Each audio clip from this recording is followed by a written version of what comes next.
All Cool. right, we are live. Yay! I'm here today. I'm Karen Hall. I am the host of the Hero Within podcast and also the podcast, The Empathy Advantage. And if you want to join the comedy show, I have a podcast, The Unstoppable AF, Unstoppable and Funny. And so Skylar is just a wonderful friend. I am so happy to welcome Skylar Sorkin today. Skylar is the host of the podcast Regardless, and she is amazing. Skylar, I would love to have you introduce yourself to our audience and tell us more about you and about your podcast. Oh, Karen, thank you so much for having me here.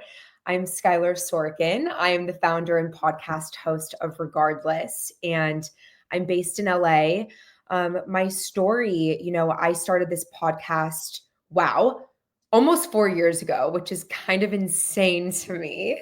The idea of Regardless was birthed my senior year in college. And I grew up in a very fortunate home. My mom, she's a marriage and family therapist, my best friend, and my dad, another bestie now, but he's an executive team coach. And I always grew up in an environment where I could be unapologetically myself, really regardless. And I know that a lot of kids and women didn't grow up in that same environment. And so growing up, I was always encouraged to think outside of the box and really understand the importance of conversation, of community, and really honestly emotional intelligence. And I don't say that in an egotistical way, but it was always about, okay, regardless of what's showing up, how do we move forward? What is there to learn here? What is the lesson? And so back to really my senior year of college, I was at this crossroads where I was like, what in the world did I learn?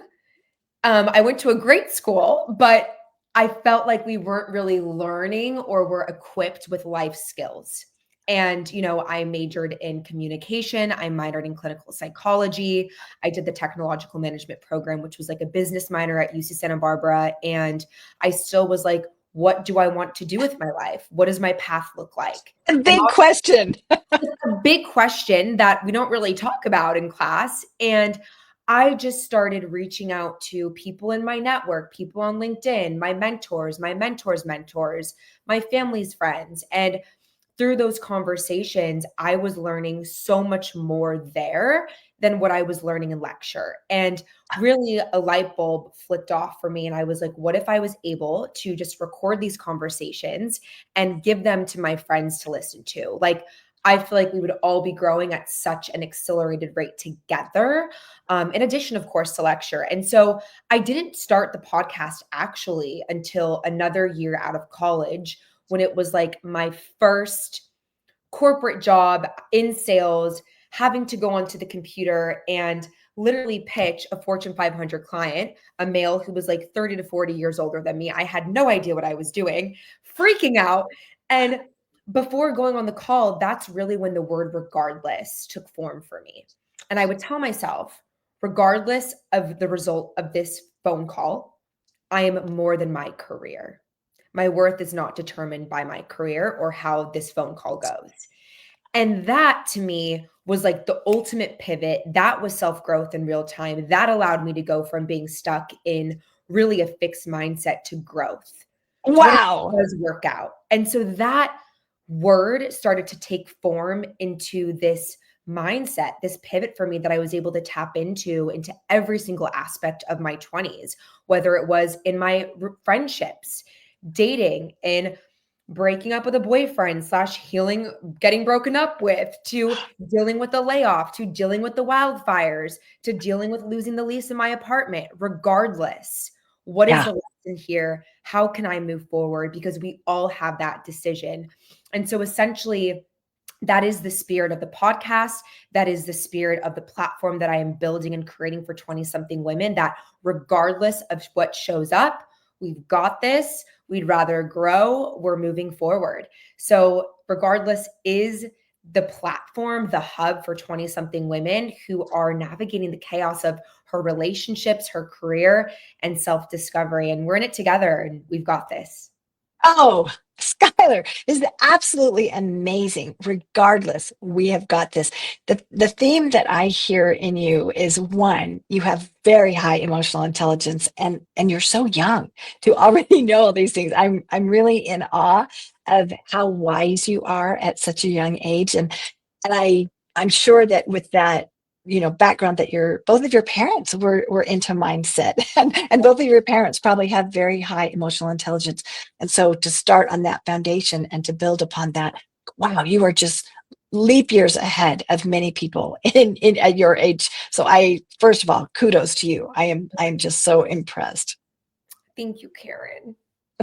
And your energy. I mean, if I just feel so much love from you, that you want to bless people's lives and that you care so much about people, and you just have such an enthusiasm and such an inspirational energy about you. So I'm so excited to know you, to get to have you on the podcast today. And I also think it's fascinating how my other podcast, The Empathy Advantage, Yeah. we talk about using emotional intelligence as leaders to increase resilience. And many of the people that I have coached, we have gone back to emotional intelligence, building relationships of trust through empathy. And then they use it in their business and they're like, oh my word, this makes such a difference in my sales. And so then I started coaching in sales, and I was amazed at how people were perceiving the sales situation as really with fear. It was not a way of, regardless, I'm going to build this relationship with this Yeah. person. It Yeah. was Yeah. it was this desperate energy. I've got to get the sale. And when we flipped that to what's in it for them and how can I serve them, it made all the difference. And they cared about the person first, and they cared about the sale later. And the Absolutely. person feels that. I feel that whenever somebody pitches to me as well. Absolutely. Yeah. I think really, like, I mean, the word regardless for me took form in my career and selling. And for me, I'm for sure like a relationship seller and just human being in general. So for me, I know nothing else but that, which is like why maybe I'm still not in sales. But I do think that all of us are salespeople, right? We have our brand. I mean, even if we're not looking at our career, we are a walking business card. Like, who we attract, we have control over how we show up, the decisions that we make, really the reality that we're creating every single day. And for me, looking at my values, 100%, it's authenticity, it's connection, and it's growth. And I think if you can really understand your values, you can lead a lot more effectively, and also from just a place of consciousness, which I think people want and need. And I think that is lacking in our world, and especially in sales. Absolutely. Okay, we're going to have another conversation about that Absolutely. because I want to dive deeper on that with another day. But the other thing that was really interesting that I sensed from you was such a deep empathy. And as I've been talking about the suffering that people are experiencing with the wildfires, and you living right there, going through all of it, tell me about the feelings and the experiences that you have had with dealing with these fires in LA. Yes, thank you, Karen. It's been a brutal era. And this is interesting because I think, I can speak individually from my experience with the wildfires, and I can also speak for my family friends, my friends, their family members who have been, impacted in a lot more devastating way than I have from these fires. But I mean, it's a really, really difficult time. Before Mhm. the fires began, I was personally grieving myself from a couple of really immense losses in my life. Pretty much in the last 4 months, three, now kind of four massive life pillars have been taken away from me. And almost like there's been this sense of groundlessness that I've been up against. And of course, heading into 2025, I'm like, it's going to be a new year. Let's go. I'm ready. Like, the first 2 days of 2025, I was like, I'm feeling myself. Like, there's momentum. And then my dad called me literally the day before the fires broke out, or no, that morning he called me and he goes, Sky, like the winds are picking up. Be very careful driving and be careful for trucks that might be picking up dirt and stuff, whatever. He's a little bit neurotic. And I'm like, Dad, calm down. It's going to be fine. He was right. Like literally that's when the fires broke out. And, at that moment, I was just like, okay, here we go again. How can I be there for my community? Because it's almost like I've been grieving for the past 3 months that I almost feel like in a way I'm a little bit stronger because I've been healing. Wow, Skylar, what an amazing perspective, because I was just talking about this at the event that we had on Yeah. Thursday, that many times when we go into a situation like dealing with a fire, that if I had unresolved trauma going Mhm. into that new situation that would be triggering, and I didn't have a support system and I hadn't learned skills, my grief would look very different than if I did have a support system and I did know, how to deal with things, and I had been taught tools. Maybe I had a coach or whatever, and I may had worked on some of my trauma. So you are in such a unique situation. One, you have tools and Yeah. you've learned things that have helped you to deal with your grief beforehand. And yet, on a human element, you could also say that it had been a depleting process, Mhm. grieving, because it does take energy to grieve. And yet your resilience is so amazing that you are looking at it and saying, look at how I have healed. So I'm stronger going into the fires. You talk Yeah. some more about that. Absolutely, Karen, you bring up such a good point about resiliency. And I honestly think that is also like another essence of the word regardless, is that shit is gonna happen. Like it's inevitable. It's gonna be painful. It's gonna suck. We're going to grieve. Like we are human beings, and that's a universal experience. And I think for me, like I'm not here saying any of this has been easy, because it has not at Mhm. all. But I think through losing two massive pillars in my life that I once loved, I'm seeing now that I'm okay. I'm breathing, I'm alive, we can move forward, we can get through this. And so I think with the wildfires, it's kind of funny to say in a weird way, but I'm kind of just like, all right, what else? Like, God, what else do you have for me? Like literally. So, and I think it is super interesting because, looking at my dad, I mean, he was born and he lived in Malibu for years. Like his childhood home burnt down. My Mm. closest friends have lost their homes. I have a podcast episode today in a little bit with one of my close girlfriends, and both of her parents' homes burnt down. And it's like, okay, what can we do here? And for me, I think my calling here is to just really bring together community and bring conversation to the table, because that is so healing. It's like, all right, what are we learning from this? Like, Bella, what are you learning about your parents? What are you learning about yourself? What are you learning about your relationship? Because I think that a lot of people and a lot of brands are coming together and rallying together, and people are donating. They're bringing CPG products to like for free. They're bringing support. And for me, and regardless, I really hope to bring this sense of, I've got you. How can we Oh, talk about it? How can we hold space for each other? How can we lift each other up? And I know that is my gift. And I know that I had to go through grief. And I know that the wildfires maybe had to have happened for LA to soften a bit, and mm. also in a way become stronger from it, regardless of what happened and how painful it has been. So that's kind of where I'm at right now. And even, side note, just directly impacted from this, and it will be interesting to see what happens. But my landlord unfortunately lost his home, and now he's like, well, we have to move into the apartment. So now it's like I have to pivot again. But it's like, okay, what do I have to learn from this? How can we move forward? And I guess that's the lesson, and that's the gift here.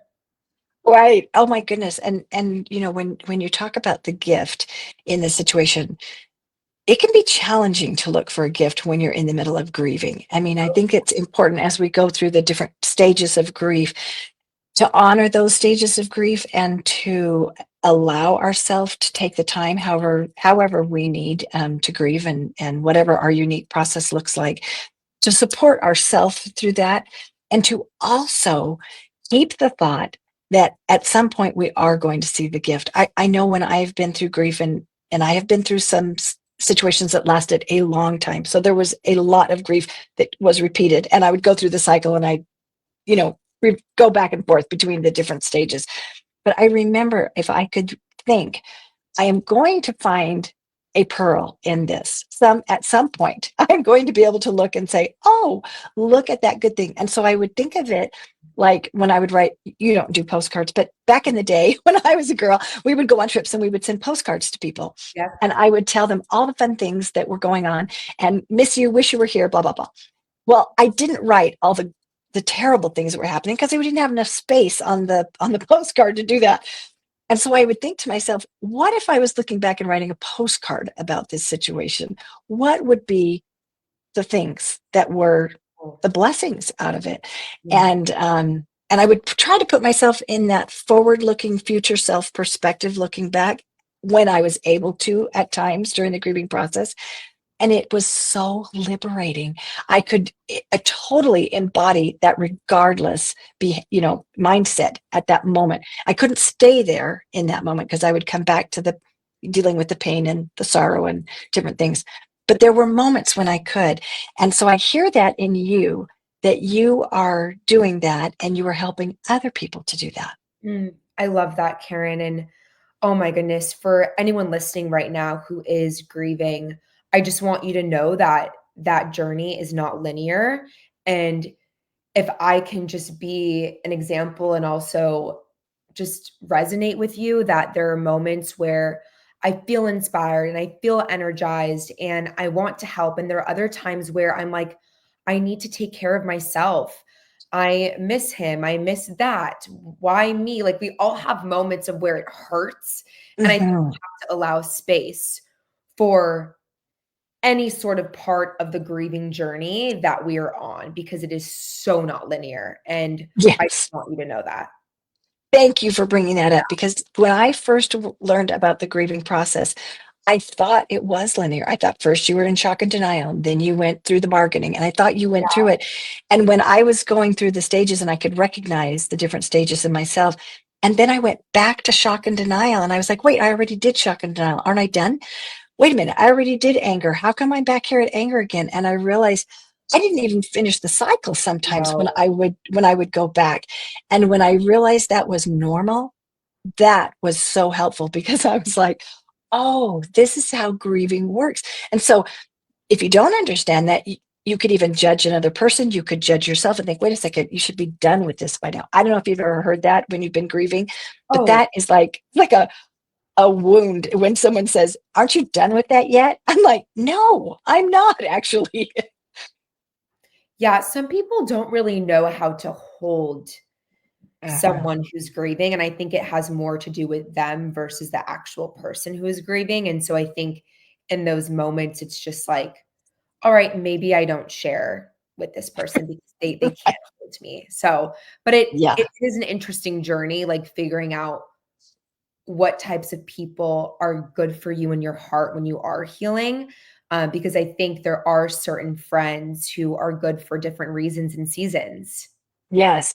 And I think it's also when I have encountered a well-meaning person who was hoping that I was going to move past my pain. They wanted me to recover and to not be hurting. So I knew they meant well by it. But Absolutely.